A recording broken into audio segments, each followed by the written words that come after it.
Would you pray with me? May the words of my mouth and the meditation of my heart be pleasing to you, O Lord, in your sight. Amen. So today's scripture reading focuses on the time when Moses would speak with God in the tent of meeting. And now, being the official liaison between the creator of the universe and the creator's chosen people, this was a regular occurrence for Moses, to speak with God about God's people and plead with God about various things. And since I know you came to worship this morning for a tune-up on your Exodus Israelite history, so here's where we are in the storyline.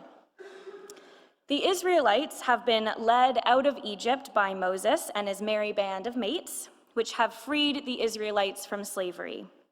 Moses has split the Red Sea in two so the Israelites could walk on dry land to the other side and watch as the sea collapsed on the Egyptian army who was right on their heels, leaving Moses and the Israelites safe from the retaliation of the Egyptian empire.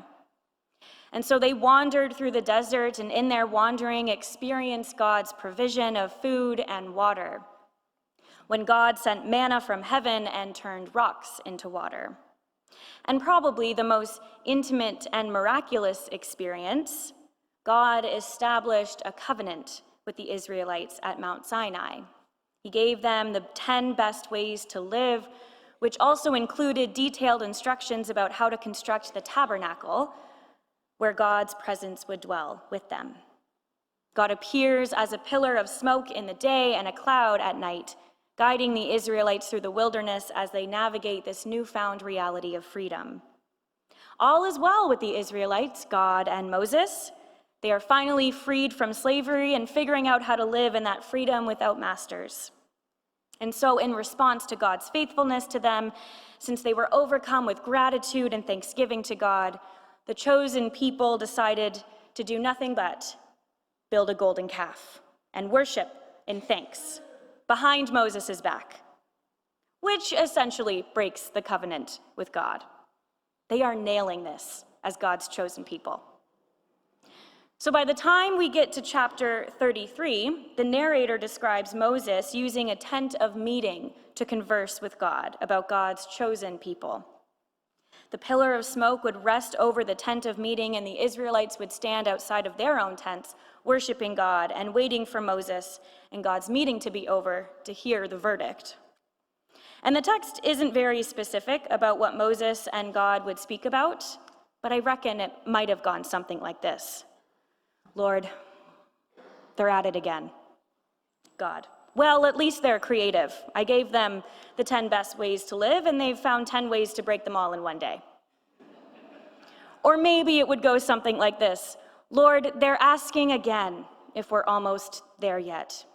Is the promised land in sight? Is that still part of the deal?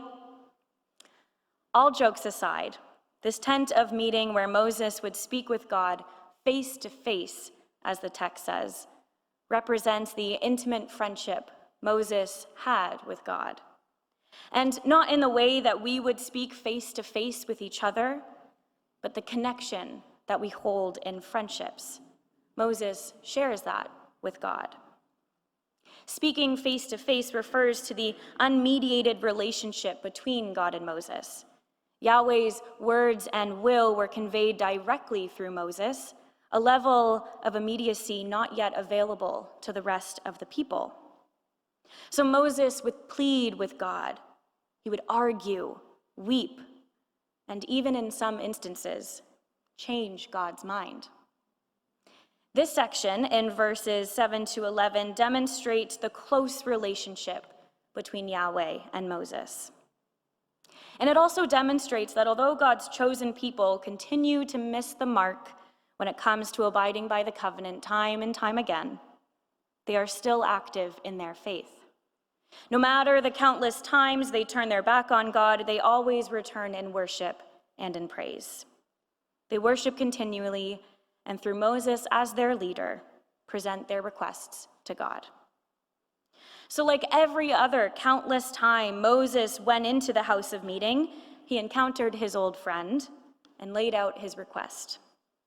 Moses said to the Lord, "You have been telling me, 'Lead these people,' but you have not let me know whom you will send with me. You have said, 'I know you by name, and you have found favor with me.' So if you are pleased with me, teach me your ways, so I may know you and continue to find favor with you.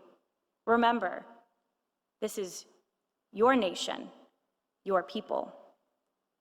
So continuing with that same theme from a couple of weeks ago, I'll let you decide if Moses is a bad or good boy of the Old Testament. Negotiating with the creator of the universe is pretty bold, but I guess someone had to do it. At this point in the Exodus story, the Israelites have betrayed their relationship with God in such a way that has been hurtful and harmful not only to them and their relationships with each other, but also to God. And so God changes the dynamic of God's relationship with the Israelites, only communicating through Moses. God is not abandoning the covenant or God's people, but rather changing the method of how God will be present in the wilderness and in the eventual promised land. So Moses had to continually go into the house of meeting to hear what God's will would be. And put it mildly, Moses is not too happy with this new arrangement God has crafted. And he's honest about that with God. The constant back and forth that Moses had to do with God and the people is exhausting. It was tiring, and probably where the phrase, "don't shoot the messenger," originated from. And I think the Message translation by Eugene Peterson depicts this interaction with God and Moses quite well.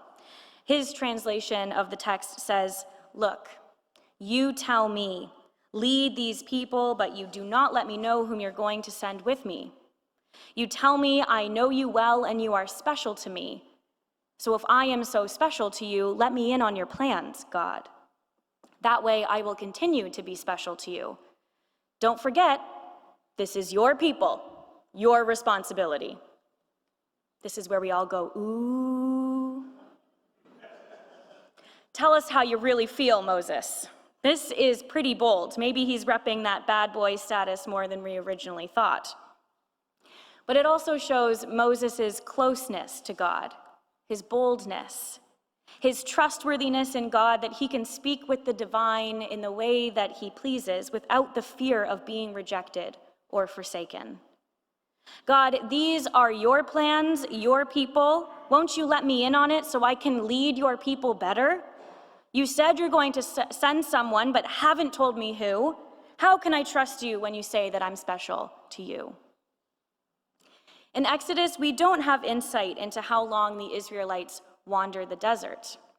This 40-year journey is only outlined in Numbers 14:34, Deuteronomy 29:5, and Joshua 5:6. You can look it up if you'd like. So while the Israelites were wandering for years, they didn't know how long they were going to be in the wilderness before they experienced a promised land. They were wandering without any sign of the promised land or any timeline for how long this would take. They weren't afforded insight from God or marking their calendars waiting to hit year 40. They didn't know how long they were going to wander for. And for some of us on staff and involved in the New Roads Project, this sentiment has come up from time to time.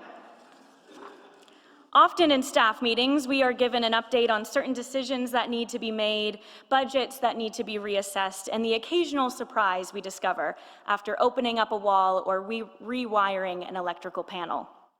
And I'm no contractor, but I'm married to one and the daughter of another one, so I get that the construction sites can be stressful. And our intrepid administrator, Connie, has been so involved in this project, looking at contracts and seeing where we can cut items as in the budget to save money, and rereading all the things building code related. And as we creep towards the end of the New Roads Project, and I'll let David give you a full update later, the project can seem more stressful, exhausting, and to put it in Connie's words, it feels like we're in year 30 of the 40 years in the desert, and who knows, it might actually be 60.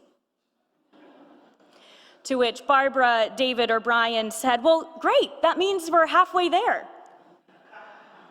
This was perfect. We need both optimists and realists in any sort of project. And just like the Israelites, we can look at timelines, but we don't actually know how long something is going to take. The Israelites at this point have been wandering the desert for years, and hopefully new roads construction doesn't take 40 years. I think that would cause heart palpitations for the whole team. But the Israelites were worn out. They were tired, exhausted, and Moses was quite frustrated. God, you told me you were going to send someone, now fess up. Who's it going to be? I cannot continue this journey alone. And this might be a good place to point out that Moses did have other companions to help him, like Joshua. But his request to God demands to know if God is going to abandon the people of Israel. For if God will abandon them, then this venture was for nothing. And this is the consensus that I've been getting from most people these days. From family members, friends, in pastoral care visits, everyone has been sharing how tired, how exhausted, or frustrated they are. I hear things like, well, if I could just get to the end of this job, if I could just have one weekend off, if there was one night a week I could just keep to myself. If I don't finish this task right now, then it was all for nothing. If. It's no secret, we have been sold a lie in this life that we must earn rest. That we must earn the ability to lay down at the end of the day, work enough hours so that we are able to take a lunch break, or be better, faster, stronger, or smarter in order to earn the right to slow down once a year. This is a lie.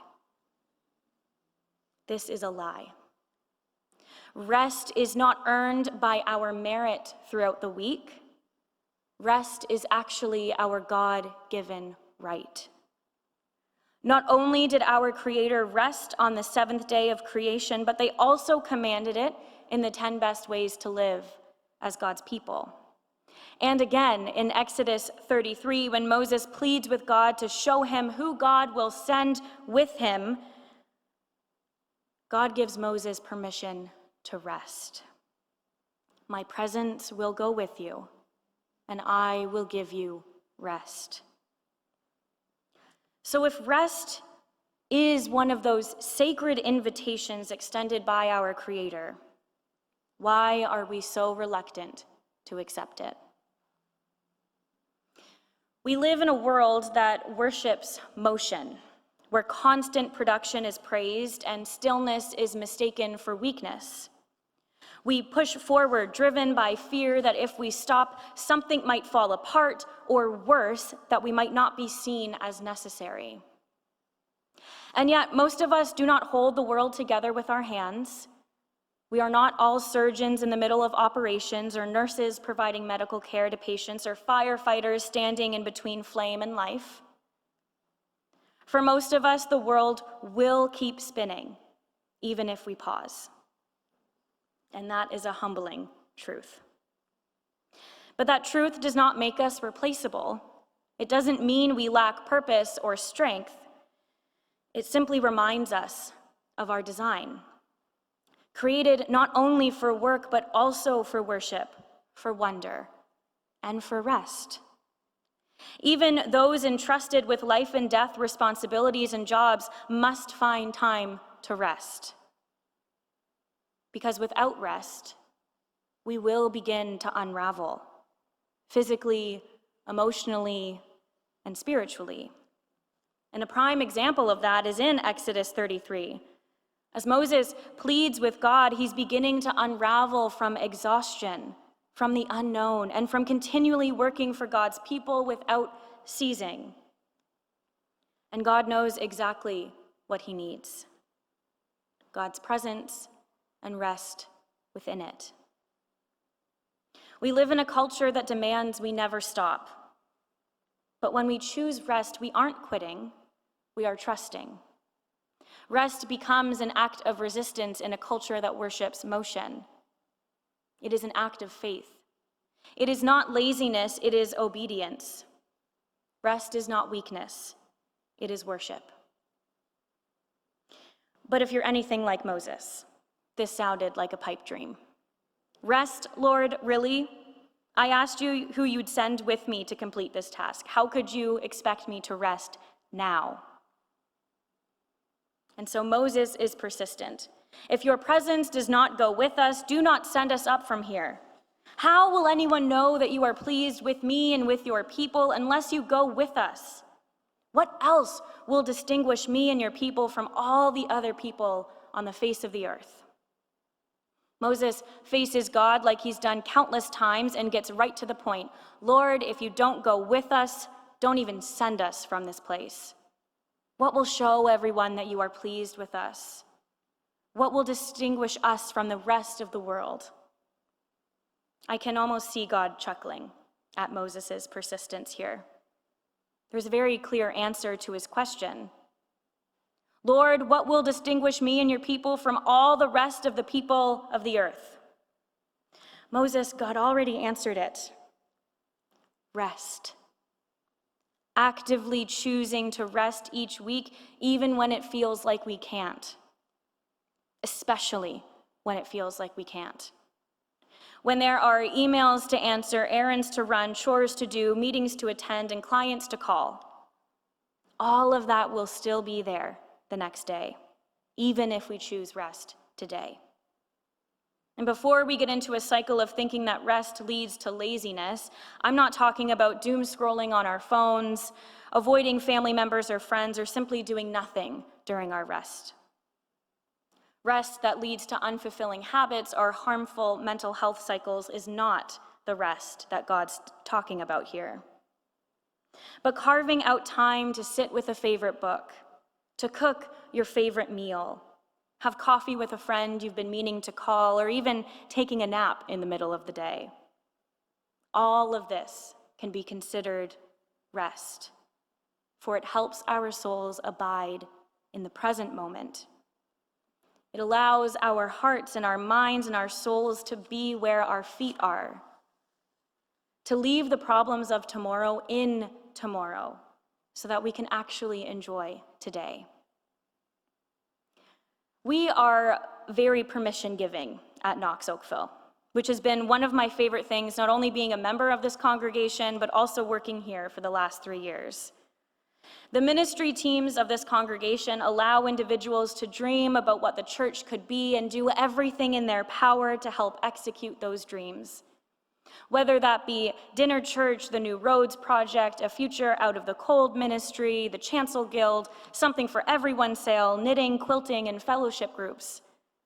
Knox is a church that is active and busy in the community and wants to see its congregation live out the call that God invites us into, to love this world better.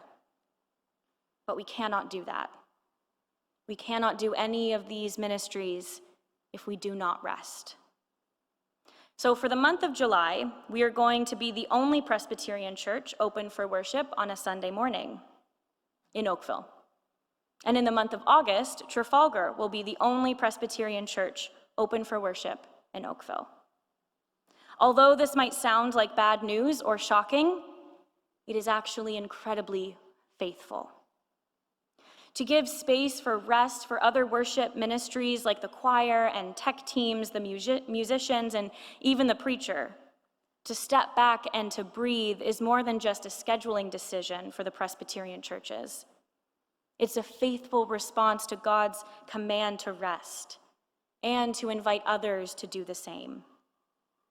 When we give permission to pause, we affirm that worship is not sustained by constant doing, nor is worship entertainment, but worship is God's abiding presence. A living reminder that ministry is not a performance meant to be maintained, but a gift received and shared in community that goes beyond Sunday morning and spills into the rest of our weeks. So when we welcome those from across Oakville and surrounding areas to join us for worship for the month of July, let's remember this permission-giving spirit. Let's welcome them in and let them rest here. So that in August, when it becomes our turn to step away from our Sunday morning rhythms and join our fellow Presbyterians at Trafalgar, we too can enter that sacred pause. Not as spectators, but as participants in God's rest. And there, in that shared stillness, may we find something we didn't even know we were missing: renewal, perspective, and deep fulfillment. So that when we come back in September, we can enter ministry and Sunday morning routines with a sense of newness and energy rather than feeling apathetic towards God's mission. For in rest we worship, and in worship we are made whole. Knox is a permission-giving congregation, so if you need permission to rest or to carve out time throughout your busy calendars this week, and I highly encourage you to do so, this is your permission. Rest. As we enter the summer season, there's always this extra layer of added pressure to take advantage of the nice weather, the slower work schedules, and fill our calendars with things to keep us entertained. And these are all good things to do. I do them myself. But I encourage and challenge all of us to schedule in moments of rest too. Moments to recharge with the divine. God's invitation still stands. My presence will go with you, and I will give you rest. So may we have the courage to respond, to believe that God really does go with us, not only in our striving, but in our stillness. And in that sacred stillness, may we find not emptiness, but fullness. May we find not failure, but faithfulness. May we find rest. To God be all the glory. Amen.